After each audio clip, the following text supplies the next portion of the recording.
Kumusta mga perkoy, ito ang balitang malupit, kasado na at may basbas na ni Kumi, Russell Escoto, at Calvin Abueva lilipat na ng Barangay Ginebra, pero bago ang lahat. Hito na konting update na muna tayo para sa bigman ng Barangay Ginebra. Itong si Raymond Aguilar, confirmed na bibitawan na ng Ginebra. Kung natatandaan ninyo ito ang mabigat na rason bakit di binitawan ang Mama Nate sapagkat siya umano ang nagpapalakas sa mga first 5 na bigman ng kanilang koponan sa bigat at taas nito ay napakinabangan nga sa practice.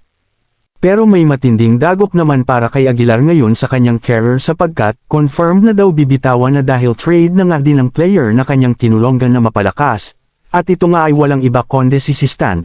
Pero ito ang dapat nating aabangan, may matindi daw na revelasyon ngayong ilang buwan, may bigman daw na babalik sa Ginebra na tiyak magugulat ang lahat, sa palagay ko nagegets na ninyo, kaya aabangan na lang natin. Samantala pag-uusapan naman natin sina Russell Escoto at Calvin Abueva na lilipat na sa koponan ng Ginebra. Sa mga nakalipas nga na mga laro at sa mga nagdaang conference hindi nga masyado napakinabangan sa kanilang team itong si Abueva. Madalas itong mapaaway sa iba't ibang kalaro dahil may behavior problem umano ang player na ito. Alam nyo ba nang minsan na nagpa-interview ito lumalabas sa kanyang bunganga mismo na pinakagusto talaga niya maglaro sa koponan ng Ginebra buhat pa noong una niyang makapasok sa PBA.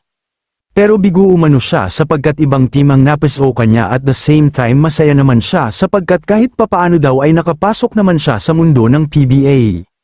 Sinabi rin niya dati na sana daw bago pa siya huminto o mag-retiro sa paglalaro ng basketball ay makapaglalaro na muna siya sa koponan ng Ginebra, kung siya lang daw masusunod may angas pa naman daw siya sa laro, mabilis at kapakipakinabang pa kung nagkataon man, gusto naman niya na malalasap kung paano i-cheer ng mga fans ng kabarangay.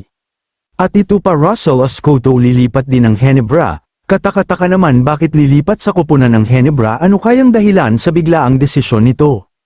Ayon sa source natin sa PBA balak daw kukunin ni Coach Tim ang serbisyo nito, dahil di pa 100% na makapaglalaro sina Gray at Malunso, nangangailangan kasi ang Ginebra ngayon ng 3-point shooter at may defensive capability na player para naman daw mapalakas ang depensa hindi lang ang opensa, may katangkaran naman ang player na ito, magagamit sa wing spot.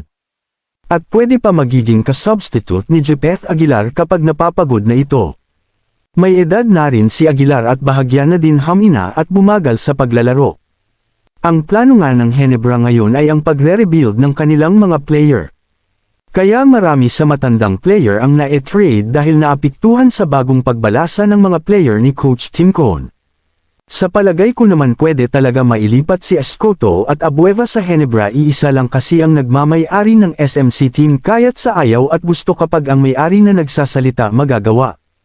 Kaya alam nyo naman gaano pinagbigyan ng halaga ng SMC ang koponan Ginebra at marami kasi ang sumasaya kapag Ginebra ang naglalaro at syempre naman kapag puno at marami ang nanonood or mas marami ding pera. At para naman kay Coach Victorero gusto na rin daw niya pakawalan si Abueva kasi matigas ang ulo, at sawang-sawa na rin siya slag uugali nito tuwing nasa gitna ng laro, at dito naman nagtatapos ang ating ilang minutong discussion at reaction patungkol sa ating pinag-uusapan ngayon. Sana ay napasaya ko kayo, maraming salamat po sa panunood, huwag niyo sana kalimutan share at like.